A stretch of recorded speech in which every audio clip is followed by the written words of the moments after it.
दोस्तों, क्या आप अपसेट रहते हैं? क्या आपको तनाव, चिंता, बेचैनी, हताशा महसूस होती है? ये सब कॉस्मिक एनर्जी पूरी मात्रा में न मिलने की वजह से होती है। आपको कभी ऐसा ख्याल आता है कि आखिर यह विश्व क्या है, कि किस तरह से इसका निर्माण हुआ होगा? ये सूर्य, चांद, तारे, पृथ्वी और यह हमारा सारा ब्रह्मांड आखिर में क्या है? उनके साथ हमारा क्या कनेक्शन है? क्या हमारी वर्तमान की सारी समस्या उनसे जुड़ी हुई है? ये कॉस्मिक एनर्जी क्या है? उस ऊर्जा को हमारे शरीर में ज़्यादा उपयोग में कैसे लाया जाए? उनके द्वारा हमें वर्तमान जीवन में कैसे लाभ हो सकता है? हमारा जन्म क्यों हुआ है? हमें जीवन में क्या करना चाहिए? मतलब हमारे जीवन का ध्येय क्या हो सकता है? इन सारे सवालों का जवाब आज आपको मिल जाएगा। बस आपको यह वीडियो देखते रहना है और जो भी साधना या मेडिटेशन इसमें बताए जाएंगे यह करते रहना है। सफलता, ताजगी और आनंद का अनुभव, समस्याओं का काफ़ी हद तक निवारण इसी से हो सकता है। वास्तव में जब भी मन कुछ चिंता, तनाव और कुछ अपसेट महसूस करने लगता है, तब कॉस्मिक एनर्जी का बहाव उनमें कम हुआ, ऐसा हम कह सकते हैं। विश्व में फैली हुई ऊर्जा कॉस्मिक एनर्जी कहलाती है। उसी ऊर्जा से सूरज और तारे रोशनी से भर जाते हैं। गैलेक्सी, नेबुला, ब्रह्मांड के सभी अवकाशीय पदार्थ इसी ऊर्जा से चलती हैं। इतना ही नहीं, ब्रह्मांड में जो भी कुछ भी है, ये सब इनका ही भाग है। प्रत्येक कोश के केंद्र में ऊर्जा छिपी हुई है। यह बात बिग बैंग थ्योरी से साबित हो चुकी है। यही ऊर्जा के द्वारा प्रत्येक सेल अपना काम कर पाती है। यह हमारे भीतर भी है और बाहर भी, पृथ्वी पर भी है और अंतरिक्ष में भी। जीवों में यह प्राण के रूप में विद्यमान है। ये लाइफ फोर्स है। यही चेतना, कॉस्मिक एनर्जी हर जगह फैली हुई है। हमारा सांस लेना, खाना पीना सब इन्हीं की वजह से होता है। इतना ही नहीं, कोई विचार या चिंतन इत्यादि मन से किया जाने वाला सभी काम इसी ऊर्जा या चेतना से होता है। जब मन में बेचैनी हो, चिंता से मन घिर जाए और कुछ अपसेट मालूम पड़ने लगे, तो मान लेना कि हमारा कनेक्शन उस ऊर्जा से कम हो गया है। मान लेना कि हमें डायरेक्ट यह ऊर्जा कॉस्मिक एनर्जी नहीं मिल पा रही है और हमारा शरीर केवल नींद में मिलती ऊर्जा पर डिपेंड हो गया है। ब्रह्म केंद्र से निरंतर ऊर्जा का बहाव होता रहता है। जैसे मोबाइल के वेव टेलीकास्ट होते रहते हैं। मोबाइल में बात करने या नेट कनेक्शन में थोड़ी सी गड़बड़ी मालूम हुई तो तुरंत हम कहते हैं कि भाई लगता है कनेक्टिविटी डाउन है। आप कहोगे कि सोच तो चेतन मन में उत्पन्न होती, तो बीच में ये क्या? चेतन मन में जो सोच उत्पन्न होती है, उनके संस्कार ही यहाँ पर जमा होते हैं और बाद में हमें परेशान करने लगते हैं। इसलिए तो कोई भी आदत जल्दी से सुधरती नहीं। वास्तव में यह ऊर्जा कुछ खास फ्रिक्वेंसी में फैली है। अगर हमारे भीतर यह माध्यम विकसित नहीं हुआ तो यह हमें आसानी से निरंतर प्राप्त नहीं होगी। हाँ, जीवन जीने के लिए लाइफ फोर्स जो जरूरी है वह हमें ऑटोमेटिकली मिल जाती है और एक्स्ट्रा एनर्जी को पाने के लिए हमें कुछ खास प्रयास करने पड़ते हैं। ब्रह्मांडीय ऊर्जा के लिए पृथ्वी, ग्रह, तारे ऐसा कुछ बंधन नहीं है। जैसे स्पेस में ही पृथ्वी है, सूर्य है, चंद्र है, सभी ग्रह, तारे सब कुछ उसमें तो है। भला कोई आकाश को इन सब से अलग कैसे कर सकता है? इस तरह से यह कॉस्मिक एनर्जी भी सभी जगह मौजूद है, लेकिन उनके अनुरूप फ्रिक्वेंसी ना होने के कारण हमें यह सस्ता से नहीं मिलती है। अगर किसी को यह बात अजीब लगे तो यह कहना है कि यह पूरा विश्व ही बहुत अजीबोगरीब है। अगर आप अपने शरीर की रचना के बारे में सोचोगे फिर भी पूरी तरह से नहीं समझ पाओगे। विज्ञान इतना आगे बढ़ा है, फिर भी शरीर और ब्रह्मांड के बारे में 1% से ज़्यादा नहीं जानता। हालांकि कॉस्मिक एनर्जी के बारे में तो विज्ञान ने भी साबित कर दिया है। आगे हम यह वैज्ञानिक का नाम भी बताएंगे जिसने यह बात की है। प्राचीन ऋषियों ने भी वैदिक ग्रंथों में इसी शक्ति को ब्रह्म और माया के रूप से आलेखा गया है। यही परमात्मा की चैतन्य शक्ति है। हमारे भीतर भी यही चेतना कॉस्मिक एनर्जी है। यह कॉस्मिक एनर्जी है तो बड़ी चमत्कारिक। प्राण के रूप में रहने वाली यह ऊर्जा हमें ज़्यादा मात्रा में नींद में मिलती है।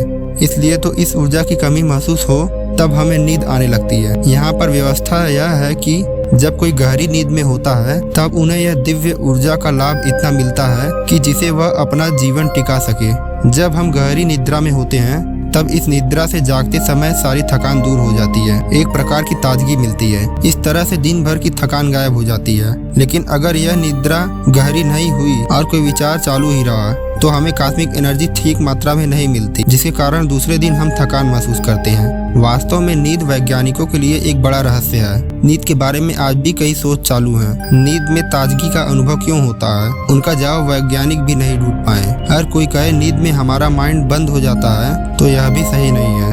लेकिन योग में इनके बारे में स्पष्टता है कि नींद में हमें यही विश्व चेतना का थोड़ा सा अंश मिलता है, जिसके कारण हम सुबह उठकर ताजगी से भर जाते हैं। ब्रह्मांडीय ऊर्जा वास्तव में लाइफ फोर्स है, मतलब कि जीवन जीने के लिए जो ऊर्जा है वही कॉस्मिक एनर्जी है।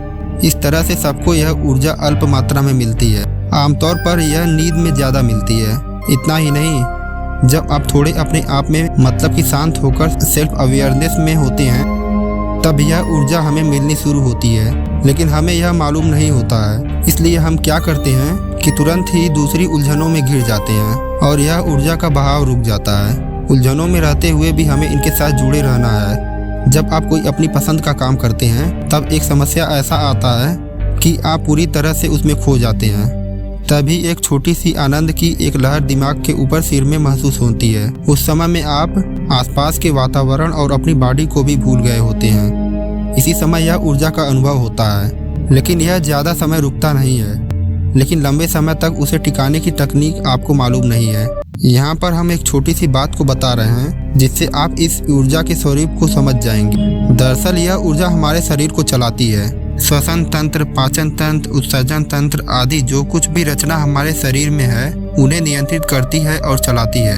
यह शरीर में विविध ग्लैंड के माध्यम से खास प्रकार का स्राव उत्पन्न करती है, जिससे हमारे शरीर की सभी क्रिया का नियमन होता है।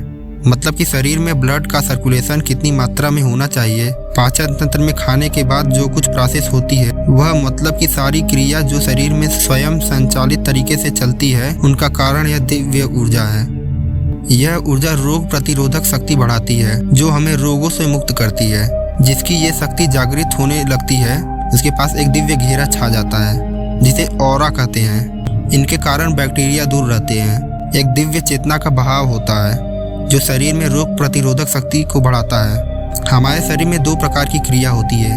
एक क्रिया वह जो अपने आप संचालित तरीके से होती है, उसका कोई भी आदेश हमें नहीं देना पड़ता, हम इनसे मुक्त हैं, इसलिए तो ठीक से जी पा रहे हैं। मान लीजिए हमने खाना खाया, फिर उनको पचाने के लिए अगर हमें सोचना पड़ता तो उसे कैसे पचाया जाए, हमें क्या उपयोग में लाना है, ये सब सोचना पड़ता तो हमारा जीना मुश्किल हो जाता। यह सब क्रिया में कॉस्मिक एनर्जी का रोल है, लेकिन अनजाने में यह सब होता है। अब जो दूसरी क्रिया है वह हमारे चेतन मन के आधार पर होती है। इनमें हमें कुछ करने के लिए सोचना पड़ता है। अगर हमें बाहर जाना है तो हमें पैरों को आदेश देना होगा। इसी तरह से हमारा दिमाग निरंतर सोचता रहता है। उनमें भी यह ऊर्जा की खपत होती है, लेकिन अगर खास तरीके से जगाया जाए तो यह ऊर्जा हमें ज़्यादा मिल सकती है। इससे हमारा चित्त एकदम आनंद से भर जाएगा। एक दिव्यता की लहर हम पर छा जाएगी। हमें काम करने में ताजगी महसूस होने लगेगी। इनसे आगे के और अनेक लाभ हैं। ये मानव को महामानव बना सकती है। ब्रह्मांड की उत्पत्ति कॉस्मिक एनर्जी से जुड़ी हुई है, इसलिए कॉस्मिक एनर्जी से हमें क्या लाभ मिलता है उनके बारे में सोचने के बाद अब विज्ञान इनके बारे में क्या कहता है वह देखते हैं। जब से मानव ने शोध करना शुरू किया है तब से लेकर आज तक यह इन्वेस्टिगेशन में बहुत इंटरेस्टिंग सब्जेक्ट रहा है। अनेक धर्म ग्रंथों में इनके बारे में काफ़ी कुछ लिखा गया है। हिंदू धर्म ग्रंथों और वैदिक ग्रंथों इससे पूर्ण है, क्योंकि यह हमारे अस्तित्व से जुड़ा हुआ है और हम सब इसी यूनिवर्स के एलिमेंट हैं। आज भी इनके बारे में सोच चालू है। अगर वर्तमान समय की बात करें तो आज भी वैज्ञानिकों ने एक बड़ा ब्लैक होल ढूंढ निकाला है। उनसे यह ब्रह्मांड की उत्पत्ति के रहस्य के सुलझने की आशा है। फिर भी उनमें कई सारे मतभेद हैं। ऐसा इसलिए होता है कि यह ब्रह्मांड इतना विशाल है कि हम उनकी कल्पना भी नहीं कर सकते। एक छोटी सी चींटी के आगे पूरा हिमालय खड़ा हो तो क्या होगा। मूल रूप से हमारा सूर्य और उनके साथ जुड़ा हुआ ये सौरमंडल, मतलब कि पृथ्वी सहित जो अन्य ग्रह हैं, उनकी गिनती ब्रह्मांडों में एक डाट के बराबर भी नहीं है। शक्तिशाली सूक्ष्मदर्शक यंत्र से ब्रह्मांड के नक्शे में हमारा सूर्य अगर दिखाई भी दे तो एक बिंदु से ज्यादा कुछ नहीं है। सूर्य हमारी पृथ्वी से 13 लाख गुना बड़ा है, फिर भी उनकी गिनती में कुछ नहीं है। तो ये पृथ्वी और उसमें एक मानव की क्या गिनती हो सकती है। हमारी बुद्धि क्षमता इतनी नहीं। इनके अलावा हम जब सोचते हैं तब हम हमारी या शरीर की सीमा को बांध कर सोचते हैं। योग में इतनी क्षमता है कि इसका अनुभव कर सके, क्योंकि यह विद्या हमारे शरीर पर होने का अनुभव कराती है। अनेक वैज्ञानिकों ने कोशिश जरूर की है, और एक थ्योरी जिनके आधार पर आज भी माना जाता है वह है बिग बैंग थ्योरी। उनके मुताबिक करोड़ों साल पूर्व जब यह कुछ नहीं था, न सूर्य था न तो पृथ्वी, तब एक अंधकार सा था। उसी समय ब्रह्म केंद्र जिसे इस ब्रह्मांड का केंद्र माना जाता है, वहाँ कुछ ऐसी घटना हुई कि एक इतना बड़ा धमाका हुआ और धीरे धीरे यह मैटर्स फैलने लगी।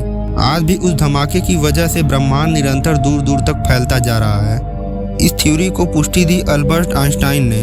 हालांकि इन शोध के पिता जॉर्ज लेमैटर थे। जो एनर्जी है वही मैटर के रूप में हमारे सामने है और यही ब्रह्म है जो हमारी भीतर की चेतना है। अल्बर्ट आइंस्टाइन को हमने यूं ही यहाँ पर याद नहीं किया। उस वैज्ञानिक ने जो कहा उससे वैदिक योग संस्कृति को एक प्रमाण मिला जिसने वैदिक सिद्धांत को साबित कर दिया।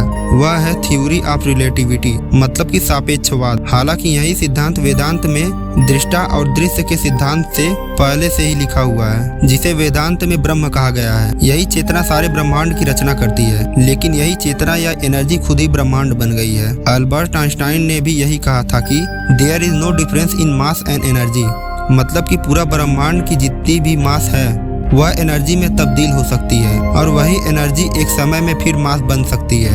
यही बात हमें कॉस्मिक एनर्जी के सिद्धांत में याद रखनी है। जब बिग बैंग हुआ, जिस तरह से ब्रह्मांड फैलता गया, इससे उल्टी प्रक्रिया भी चालू होगी।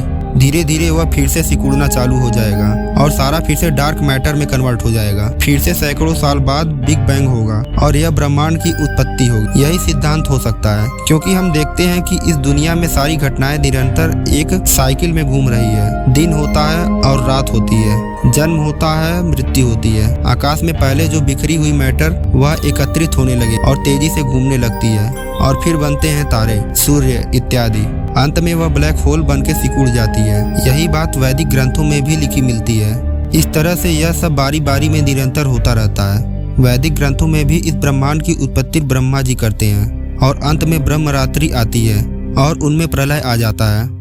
मतलब कि यहाँ पर केवल इतना ही जानना है कि जिस तरह से हमारे शरीर की उत्पत्ति होती है और उनका नाश होता है, उसी तरह से इस ब्रह्मांड की भी उत्पत्ति होती है और उनका नाश होता है। हालांकि यहाँ पर एक रसप्रद बात है कि किसी भी चीज का नाश नहीं होता है, उनका रूपांतर होता है। आप कहते हैं वह कैसे? मान लीजिए आपके पास एक कागज का टुकड़ा है और आप उनका नाश करना चाहते हैं। यहाँ पर कागज नाम का नाश हो जाएगा, किंतु जो इसमें एलिमेंट्स हैं उनका नाश नहीं होगा, उनका रूपांतर होगा। थोड़ा भाग ऊर्जा में चला जाएगा, दूसरा भाग हवा में धुएं के रूप में उड़ जाएगा और अंत में उस टुकड़े की राखियां तो रहेगी ही। इस तरह पानी का भी है। कुल मिला के एक बात तय है कि हम पंच महाभूत तत्व का नाश नहीं कर सकते। यह पंच महाभूत तत्व ही उसी ऊर्जा का घनीभूत भाग है। उससे भी आगे सोचे तो यही ऊर्जा मनोमयी है, मतलब कि संकल्प से उत्पन्न हुई है। दोस्तों, आशा है आपने इस वीडियो से बहुत कुछ सीखा होगा। अगर आपको ये वीडियो पसंद आया तो लाइक और सब्सक्राइब जरूर करें। धन्यवाद।